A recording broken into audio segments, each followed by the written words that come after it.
Ice facial మనం beauty పార్లర్లో fruit facial, gold facial ఇలాంటి డిఫరెంట్ ఫేషియల్స్ ట్రై చేసి ఉంటాం.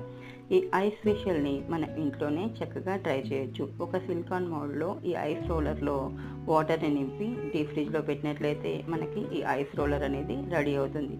దీన్ని మనం డిఫరెంట్ వేస్లో యూజ్ చేసుకోవచ్చు. బీట్రూట్ జ్యూస్ నుంచి, అదేవిధంగా కుకుంబర్ స్లైసెస్, లేకపోతే పసుపు వాటర్ పోసి, లేకపోతే అలోవెరా జ్యూస్, ఇలా డిఫరెంట్ వేస్లో మనం ఈ ఐస్ రోలర్స్ని యూజ్ చేసుకోవచ్చు. ఈ ఐస్ రోలర్ని యూజ్ చేసేటప్పుడు ముందుగా నిదానంగా మెల్లిగా ఫేస్ మీద రబ్ చేసుకుంటూ ఉండాలి.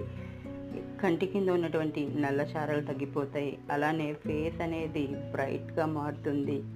అంతేకాకుండా ఏజింగ్ అనేది కూడా తగ్గిపోతుంది. స్ట్రెస్ లెవెల్స్ అనేవి తగ్గుతాయి. మూడ్ అనేది ఇంక్రీజ్ అవుతుంది. Face is index of mind. So take care of your face.